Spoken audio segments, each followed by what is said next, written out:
Welcome. What I want to do today is show you how to solve for b by factoring.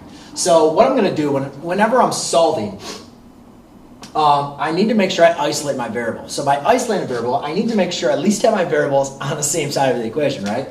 So right here I have a b squared and an 8b. I need to get these on the same side.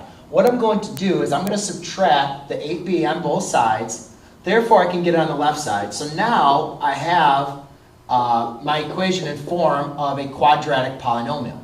Now this is very important that since it's now in this quadratic form, I can factor it into two binomials.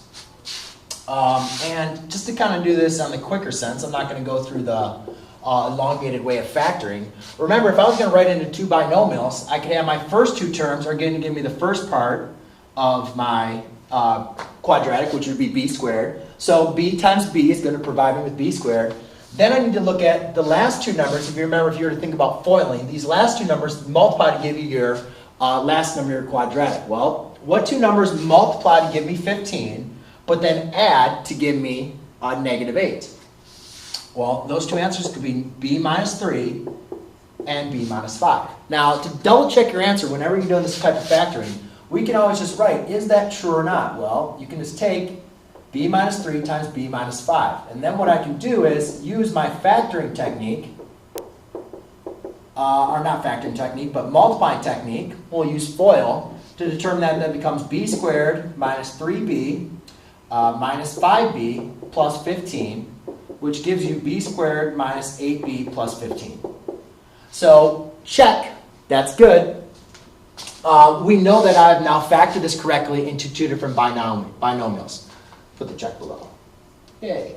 All right, so now the next thing we need to understand is, so we're at this point, I still need to get my b's by myself. I have two b's over here. So what I need to understand is what we call the zero product property. And what the zero product property states is a times b equals 0. And this is so important for us to use because whenever you multiply two numbers, you're always going to, whenever you multiply two numbers and you get 0, that means one of those numbers has to equal 0.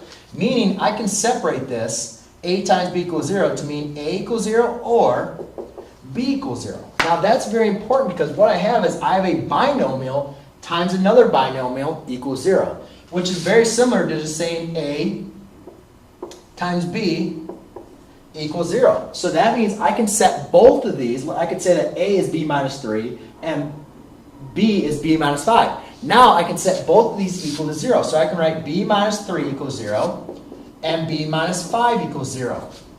Therefore now I add a 3 and a 5 on both sides and I get b equals positive 3 and b equals positive 5. And those are going to now be the solutions of my problem. And there you go. That is now solved for b. Thanks.